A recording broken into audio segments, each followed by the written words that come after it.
Welcome to the Big Dog Crypto Podcast. This is your number one crypto podcast to hear directly from the movers and shakers, innovators, and disruptors in the cryptocurrency industry. Follow on Twitter for updates and to communicate directly at Woof Big Dog. That's at Woof Big DAWG. Now, here is your host, the one and only Big Dog Crypto. And welcome to the latest episode of the Big Dog Crypto Podcast. I'm your host, Big Dog Crypto, Koroush, AK. My man, how are you doing? Fantastic. Congratulations on pronouncing the name correct first time. We didn't practice beforehand, so very impressive. Well, man, I'm a big fan of yours. I've watched your stuff for a while. Also, too, followed you on Twitter. You have one of the best accounts on crypto Twitter, without question. Getting into that, traders that are coming into the space that are just, that have seen the coins that have taken off, they've seen the hype. What is the first piece of advice if somebody came to you and said, "Hey, look, I want to be a trader. I want to day trade. I want to make my living off of it"? What would you tell them? Okay, straight into it. Let's go. I love this. Value for the audience. Okay, someone comes to me and say, "I want to learn to trade." First, I tell them, and this is almost slightly deliberate discouragement, like reduce your expectations. You've probably looked at social media. You've seen laptops from a beach. You've seen Lamborghinis. You've seen Bentleys. You've seen stacks of cash. And you're like, "Oh, that looks cool. I want that." Of course you do. Everyone wants that. The reality of trading is not that. Trading is a beautiful art that's independent, something you can do by yourself, and it can earn good money, but it's challenging. It's extremely competitive. It requires a good amount of practice and training. It's risky as well because you never know how much you're going to be able to earn from month to month. And those would be the first things I'd start off with. Just a cautionary word of this isn't probably what you've seen on social media. It's going to require a lot of hard work, and really consider the reasons why you want to do this. If you're looking for easy money, trust me, there's easier money elsewhere. If you're looking for something which gives you independence, something you can, a skill you can master, something you can do by yourself and earn money from anywhere in the world, if you're willing to put in the work, trading might be for you. I agree with that completely. And I have to say, I love your introduction on what people, because that's true. They see the laptop, somebody, they'll scroll through and they see the post like, "Oh, I'm sitting on the beach. I'm driving my Lambo. I made, $5 trillion on this trade today." And that's what they see. And they're like, "Oh, I want that." And if you sign up to my paid course, you will get access to millions and billions of dollars. Sure. Yeah, no doubt. And of course, a lot of people do it. No doubt about that. Sorry, just so there's no confusion there, that was a sarcastic joke. Yeah. I know British sarcasm can get lost in some listeners. It's funny. I'm watching some of your videos, and you bring a lot of humor into your stuff, and I think that's cool because you have fun with your stuff, and I think that's very, very cool. When you originally got into trading, how did you get it? How did you first find out about it? Let's circle back to actually 2016-15. This was before crypto. So I got out of university and I got lucky mid-uni, started a business with a friend, and it went pretty well. Most people's first businesses don't, but that worked out nicely. And I'm like, you know what? I like this thing. Let me try keep doing this rather than go work a regular job. It's riskier, but it's fun. And I get to determine my own hours, even if those happen to be a bit longer than any regular job would be. I enjoyed that for a while, but I ran into the problem where these were short-term business opportunities that did really well for periods of, say, 3 months to 12 months. But then either I had to scale the business and or make it autonomous, or I kept having to put my time into it to keep that going. And I wanted to find a way to make my money make me money. You always hear about it on TV, like make your money work for you. The words passive income, they're buzzwords, but I never knew how to do it. So I found investing, read a fantastic book. First started with The Intelligent Investor, highly recommend to all the listeners. Then moved on to a book called A Random Walk Down Wall Street. And it was written by the same guys who did Vanguard. Don't quote me on that. I'm 90% sure it's correct. So it's all about passive strategies to take advantage of the market, and all about how trading is impossible and you won't make money trading. So I employed that. completely passive investing, and it was nice. Finally, my money was growing by itself. And if I wasn't working for a period of time, my net worth was still going up. So that was fantastic. And then 2017, someone told me about this thing called Ethereum. Well, late 2016. It's going to be the new internet. And he knew a company was about to join the Ethereum Enterprise Alliance before it did. He's like, you should buy some of this. I bought some of it, fell down the rabbit hole. 2017 was a wild journey. Being a conservative person, I try to minimize my risk, and also understanding the mathematics behind percentage growth. I knew it was unsustainable. So I was always cautious and ready for some sort of drawback or crash. Maybe I made a little bit less money, but unlike most people, I managed to keep most of it in 2017. And I'll reiterate finally, my main edge was my mathematical background, making a lot of the stuff which people have to teach themselves very intuitive with regards to trading. Now, that's interesting you say that when you talk about 2017, because look, you've done videos, you put out content, and I say this because, and I mean this sincerely, we appreciate every single listener, every single viewer we do. But I'm gonna be really, really blunt. The ones that really mean a lot, and I like them all. But when I had some episodes where somebody came to me and said, hey, I got a really good piece of advice from your guest that has helped me in my trading. I'm like, that's what's up. That's what it's about. So, 17, we saw how the markets did. And then, a lot of people that were new in the space at the time thought, oh, it goes parabolic forever. And it didn't. And we remember January of 18 and then in 19 and 20. Now, I think a lot of people are waiting for the alt season, right? We talk about the alt season. Now, in a lot of ways, we've had an alt season, right? We've been in a bit of an alt season. But if we get another one of those like that, let's be honest, when stuff starts going up, it's hard for people to cash out, right? I mean, it's human emotions don't always change. Just to be blunt, what sort of advice do you give people as they see their positions going up, whether it's the few months or the next year? Always have a plan before the position starts going up or down. When you enter a position, you should have a plan for that position, when you're planning on selling or how you're planning on selling. Now, the difference between when and how, if you're a new trader, you enter a position and you have either data or a system built which tells you exactly when you're going to sell. You don't want to decide when to sell, whether the price is down and you don't know if you can afford to pay mortgage, you've lost a bunch of money, and you don't want to decide to sell when you're richer than you've ever been. And you're like, oh, if I just hold a little bit longer, I'm going to be even richer and I'll be able to buy an extra Lamborghini or something. Those are not the times to make these decisions. The times to make these decisions are before you enter the trade. So really make sure you understand risk management. And this bit is important. This bit is really important. And I hope it's not too complicated for any listeners out there. Focus on the process, not the result. It does not matter if you win or lose one trade. It's about consistently making money over a long period of time. You want to be profitable for 1,000 trades, not one trade. So the individual result of one position or trade really is irrelevant. Focus on the system behind that trade. A good example would be to think of it like a car manufacturing company. You don't go to a car manufacturing company and tell them, guys, I have this amazing talent. I can build a car with my two hands and nothing else and a hammer. Like, that's great, but you can build one car every 6 months. You need to focus not on the end result of building that car, but the assembly line, because the business, the consistent output of cars comes from building that assembly line. And that assembly line is the underlying system behind your trading. And what is that underlying system? You need a hypothesis which you think will make you money. So that could use technical analysis, that could use fundamental analysis, on-chain analytics, that could use whatever you want it to use. And that gives you a trade idea. Then you need risk management. What the risk management does is make sure that if you have a profitable trade idea, you're not going to lose your entire bankroll executing that idea. And finally, you need, and this is one which people like to overlook because everyone thinks it doesn't apply to them, but you need your psychology in check.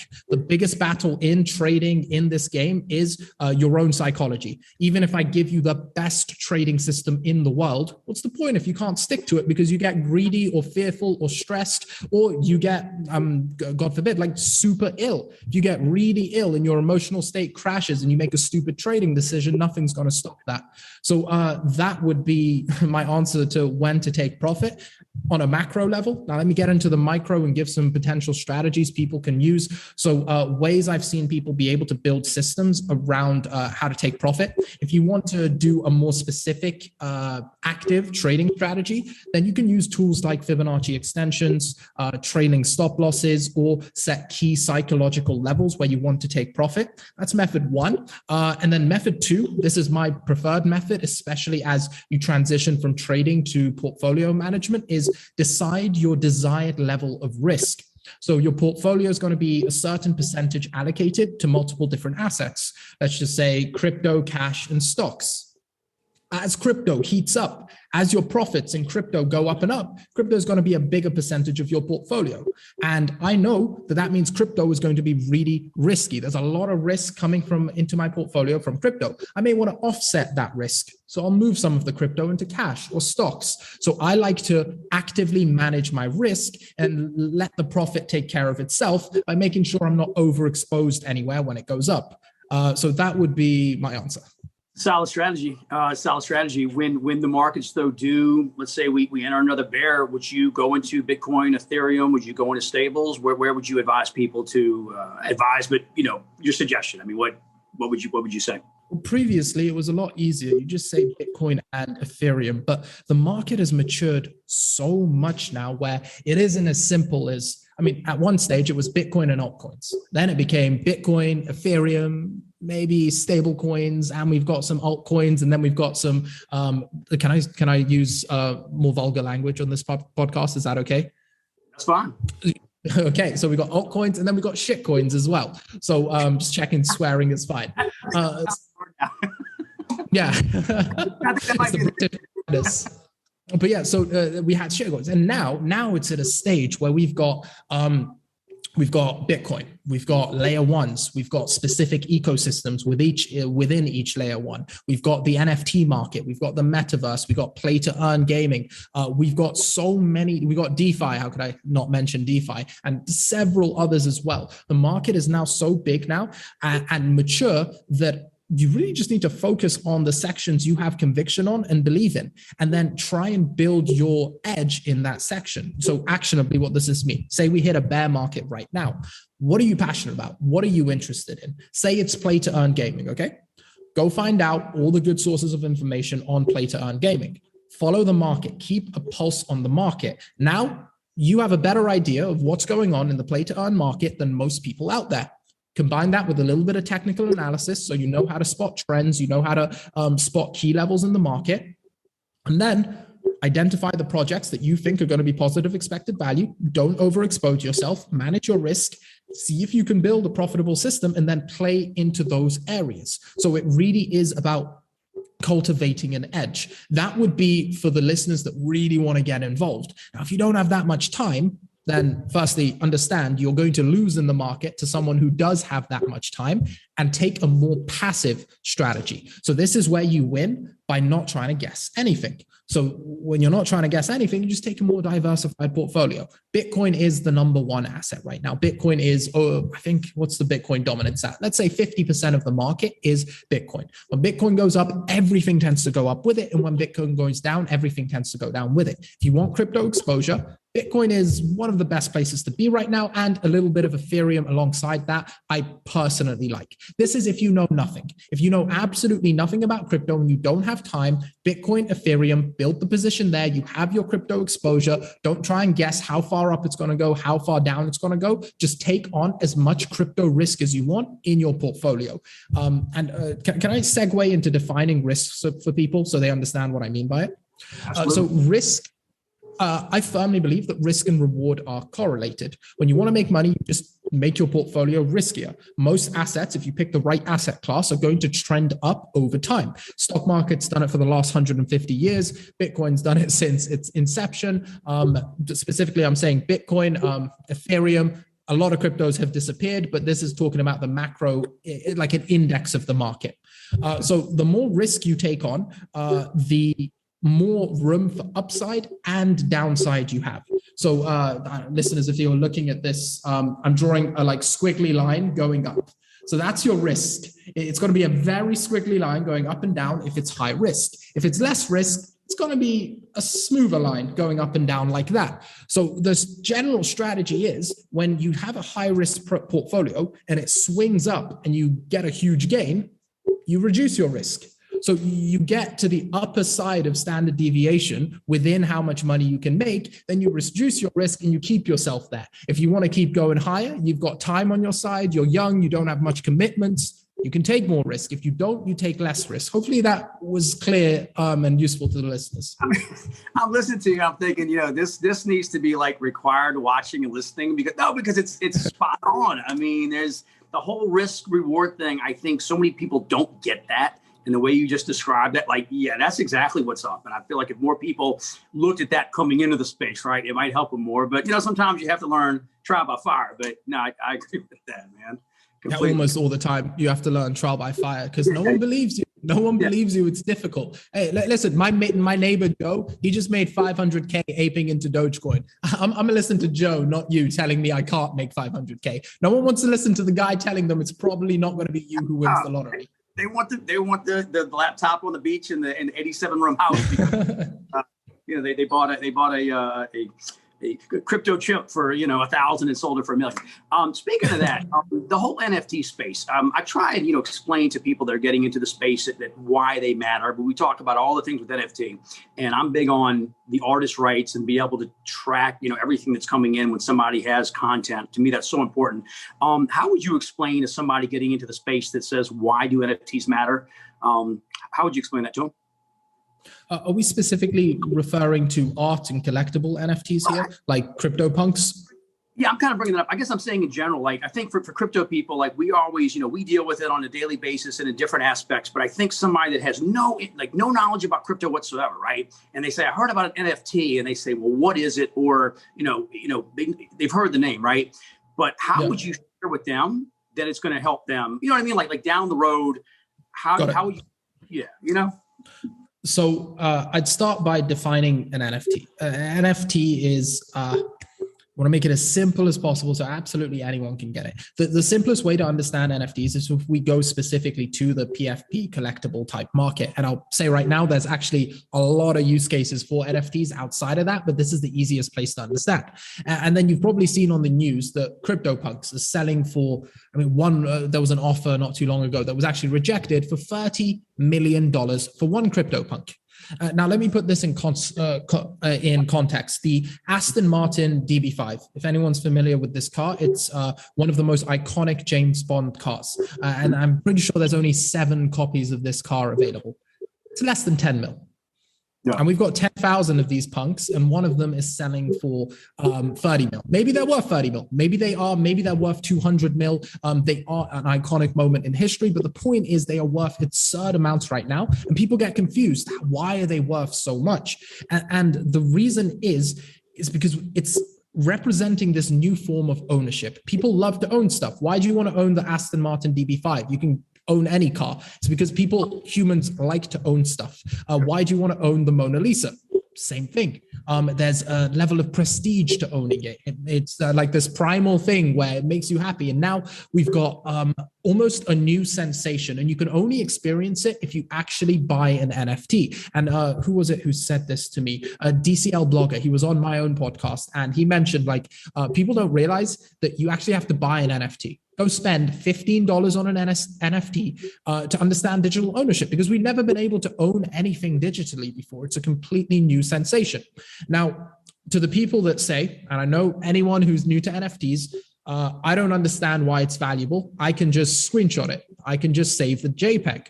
Well, this example really helps highlight it. If I gave you a 3D printed copy of the Mona Lisa, that was exactly the same in every way, down to the finest details, would you pay the same as the original Mona Lisa? No, because it's not the same thing. People want the actual original thing. It's purely based on sentiment, but it makes sense. So that would be my brief description of NFTs and what they are. Now, why should you care about them? Well, because it's going to be leading the future right now. There's a reason Facebook has come in and changed its name to Meta. there's a reason Adidas has just partnered with Bored Ape Yacht Club and a bunch of other NFTs as well. The biggest brands in the world know that this new form of digital ownership is essential. People want to show status and prestige through the internet, arguably a form of communication used by many more than actual real life interaction. So yeah, that's going to be worth a lot of money. It's going to be huge. It's going to be innovative and exciting, and everyone wants to get involved right now. You should at the very least understand what it is. So, and I think that's a great description. I mean, that's a definitely a good description of it. The metaverse, when you talked about Facebook changing the name, trying to capitalize at this point, like, oh, of course, look, and if everybody wants to own everything, believe me, it's Facebook, right? But when you look at the metaverse and you look at the digital real estate and whatnot, once again, explaining that to people, and somebody spent 1.8 million, right, to go ahead and buy stuff, how would you explain the benefit of that to those? Once again, and I'm talking specifically the ones that are watching and listening that don't know what the metaverse is at all, right? They've heard the term, and then maybe they're scrolling through Facebook. Oh, I saw Meta, right? But how would you explain that to them? Oof, that's a difficult one. Okay, so it's very... Yeah, you know what I mean? Because it's so... I'm asking you a very encompassing question, and I didn't bring this before the podcast, but it's interesting because it's like you look at everything being... And I think, let me just, if I could lead into with this, everything's going digital. And what I tell people that are getting the space that don't quite understand, I'm like, everything has changed with the internet, right? This has been the biggest invention in the past, X amount of years. And so if it's changed everything, it's changing our digital identity, it's changing our digital ownership, and it's moving everything into the digital world. And I think that's kind of how it gets in there, but it's an interesting way it's going, Yeah, so it absolutely is. And digital real estate is actually not too dissimilar to real estate. So if you imagine each specific place where you can buy this digital real estate, like a city, someone's probably going to pay more to have a house in London. I don't want to insult any other cities, but let's say a city which has less activities, that's not as safe, that is a lot less developed. You're going to pick one over the other. Or, for example, if you're about to go to university in Pittsburgh, for example, and you're a student there, well, you want access to the university, so that's something that gives you demand to the property there. Now, if we take the metaverse, again, I'm not a digital real estate expert, but let's say there's a specific game you really like, and you know that Adidas have an NFT store in that game. You're going to pay a lot more to get real estate space in that game next to Adidas than you would next to, again, I don't want to insult any companies, but a lesser known shoe brand. So it really is just, you're looking for prime real estate. You're looking for places where you're going to get a lot of eyes, where it has a lot of utility, and the different metaverses provide places where this could happen. Now, the important caveat here is a lot of these are going to be absolutely worthless in future. It's all about adoption and whether or not people actually use them. And because it's such a hot narrative right now, such a booming industry, not just the profile picture NFTs or NFT convertibles, digital real estate, play to earn games, they're all getting absolutely flooded with different short-term cash grab projects or very good, successful projects that, like 99% of businesses, are not going to make it in the long term. So a word of caution, please don't go out there and spend 1.4 million on digital real estate, because I said it's got to be the future. No, I mean, it's this thing. I mean, companies are going to want to go in. And that's the other thing too, is that companies, I think, you're going to see them flooding in, because like anytime there's eyeballs and anytime they can own some sort of, of anything, they're going to get the consumers. And that's the whole thing with, Facebook capitalizing. And I'm like, Facebook already owns enough data. So the last thing you want is to have that. But now it's like, I always, with our space, it's like I always say, there's so many good things we have, and there's so many things that are over here. And it's just, we've seen some wild things. Speaking of that, so in this space, when you look at some of like the strangest stories, and I kind of, ask you this, like, what would you say is just one of the strangest things or one of the more interesting things you've seen in crypto in the past year, whether it was DeFi or NFTs or a particular alt or something with a blockchain or, controversy? I don't know. What would you say is like something this year that you were kind of like surprised to see? I'm going to take a moment to think about that one. I mean, it's kind of, because there's so many. There's too many. It's like, what's going to be a good story to share here? One of the biggest. Well, let me tell you, is there somebody in the space when you're scrolling through Twitter and you're like, oh, this guy's posting it, this girl's posting again, like, oh, what kind of? I mean, because we have our it's almost like the heroes and the villains, right? Peter Schiff out there, who's basically, we're bullish. Gold may be the most stable thing in the history of the world. However, crypto Twitter is bullish for his engagement.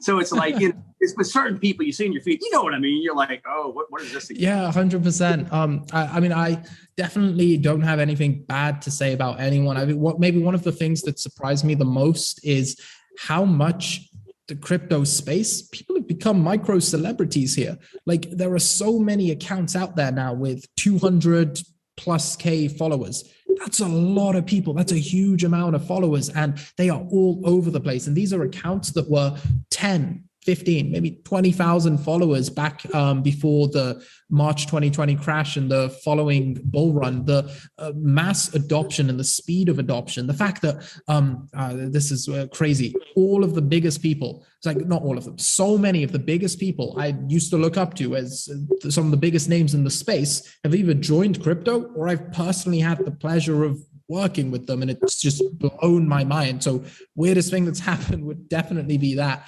I don't have any specific stories because I don't pay too much attention to drama or gossip. It's really, so one of these, probably my answer would have probably been like, there's always something strange or something interesting, unique going on every day. You know what I mean? Like, it's just so much. It's really kind of hard to get going.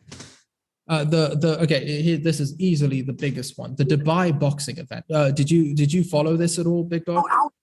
I was there. I left. I went there for the week, and I left right before that happened. But no, I didn't get a chance. Oh no. Oh yeah, I didn't go yet. A blueberry and a dog that holds a magnet drew people all over the world. Zero boxing experience to watch them box, and it was a wild week with hundreds of thousands, maybe 1 million plus spent on it. That's pretty wild to me. Talking about people becoming micro celebrities here.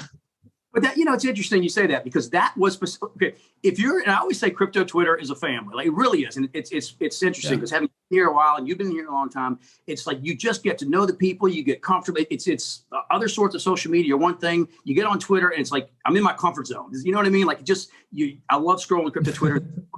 And unless you're on crypto Twitter, what you're talking about, you wouldn't know. You know what I mean? Like we know what it is, and parties involved. Like, that was so cool. But it's like this family of crypto Twitter that just kind of bands together, and we were all supporting. Like, this is so cool. But yeah, I thought that was pretty neat.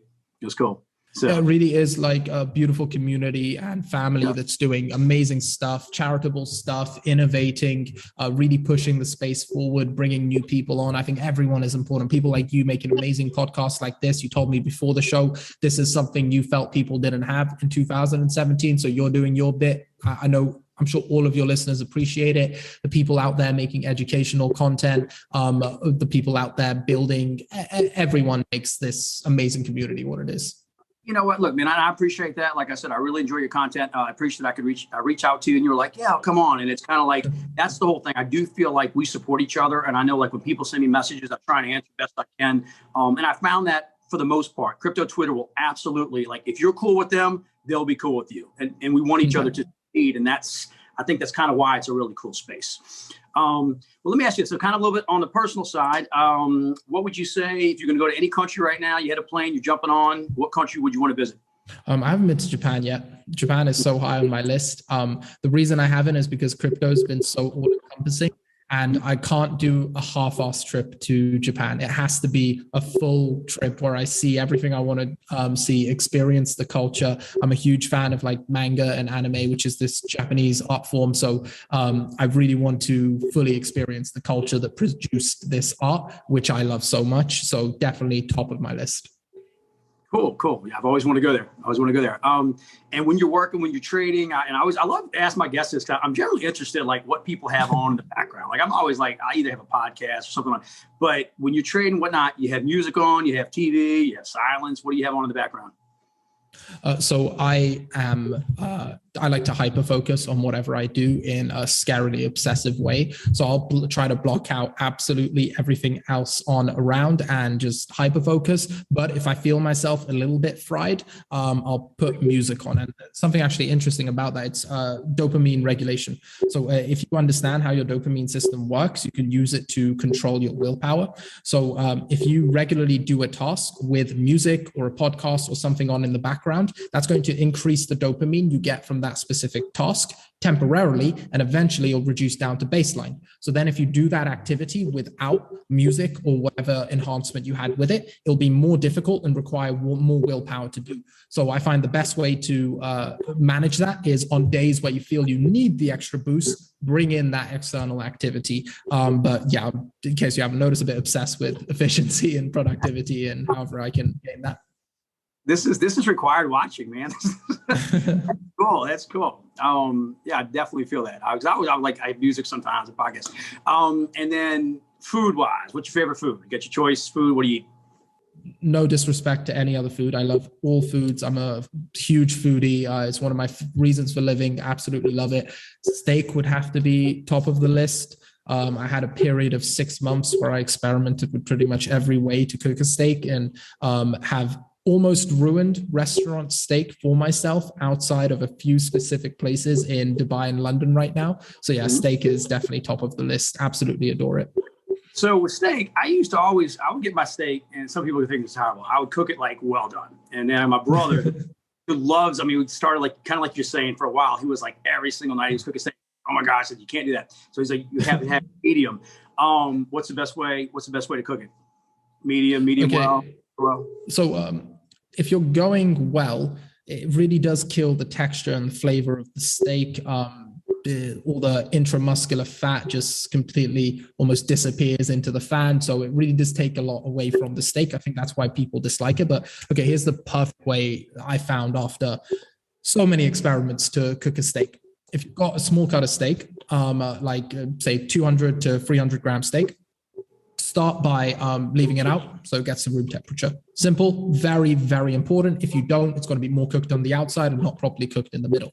Then I like to dry the steak. So I take a paper towel and dry it. If it has any moisture that's come out, that is going to evaporate as soon as you put it on and remove that perfectly even crust. Then I'll salt it. I like to let the salt stay there a little bit and then re-dry it because the salt will draw more of the moisture out as well. It's a very important step. Next, if it's got fat on the side. Now this one, again, these are just micro bonuses that make that perfect steak. If it's got fat on the side, you want to score that fat. Scoring the fat lets you get the seasoning deeper into it. And when you crust it, it gets even crispier. Heat up the pan as hot as it can go without smoking when the steak gets on. You need to find what that is for you. So you need to get a really, really hot pan, but you don't want too much smoke, especially if the smoke looks black. Brown is good, but if it starts to blacken, you've got it a little bit too hot. Drop it down, fat side, and then sear both sides. You need to get used to the texture. If you have a thermometer, try to get it to the perfect temperature, whether you want rare, medium. When you finish, leave it to cool as it cools down for about the same time as you cooked it for. Let it rest and then enjoy your steak. That was fantastic. My pleasure. This is the most encompassing podcast I've had in all the episodes. But look, I appreciate you taking the time. Finding you on Twitter, I always ask, like, what's the best way to find you? Are you Twitter more than anything? And what's the best way to find you in your handle?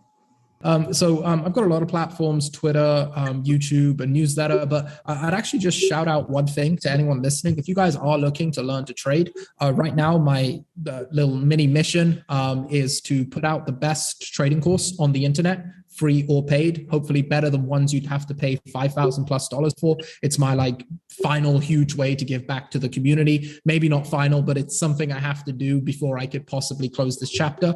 You can find it on my YouTube, Big Dawg, if it's okay with you. Just a link to that in the description rather than my socials. So if you want to learn to trade, it's going to be covering technical analysis, fundamental analysis, on-chain analytics, risk management, psychology, everything you need to know to trade the crypto market.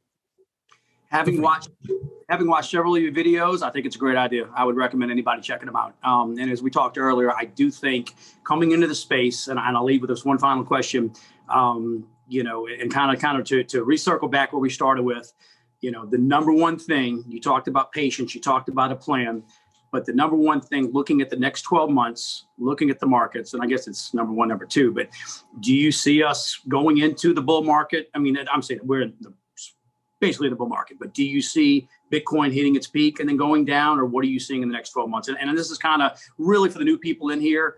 not so much everybody that's scrolling every day, but the people are going, oh my gosh, I've heard Bitcoin's going to 1 million. I've heard it's going to 10,000 in the next year. What are you seeing? So I'll give my answer. I will, but I need to give context here because it's important. If you're waiting on me, listening to this right now, waiting on me to tell you up or down and making a decision based on that, take your money out, go rethink your plan a little bit. The way I'm playing, the way I'm structured right now is for crypto to continue going up for the next 5 to 10 years. I don't care if it goes down for 6 months and then goes up for the next year and then down again for 6 months. I am positioned for the long term. I am fully convicted that this space will be here to stay, and I'm going to be here to stay building in this space. That's my position. What's yours? Do you have a mortgage you need to pay? Do you have money that if the market does go down for a long period of time, you're going to be in trouble? If you have those, you need to tailor your strategy to your own situation. Now, my answer, yes, I think it's going up for the next 5 to 10 years. Right now, we've been in a bull market, an aggressive one since March 2020. Price has gone up nonstop. It's been 2 years. We've just had a double peak. I would be cautious. I would mark a key structural level right now. What I'm paying attention to is 30K. If we lose 30K, we're going to be going down for a little while. I think it'll be going sideways before we reclaim the highs of 60K. So yeah, I pay attention to a key structural level of 30K. Right now, I think we're in a neutral market. It's going to go sideways for a while until we reclaim 55, 60K. I won't be switching my bias. Once again, it goes back to patience and planning. Yeah, I've got a plan. It's a complicated plan, and the plan is not, it's going up or it's going down. Okay, look, you know what? If you're new watching this episode and you're at this point now, stop it and rewatch it again because you just dropped some knowledge. So, but look, I appreciate it, man. This has been a fascinating episode. Thank you for taking the time. I appreciate it. It's been a pleasure. You're a fantastic host. I'll definitely be recommending more people listen to this podcast. Thanks for having me on, and best of luck on yours and any listeners' crypto journey.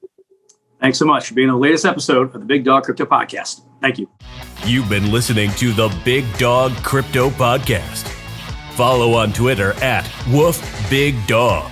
Woof, big DAWG. And run faster than the competition. Woof, woof.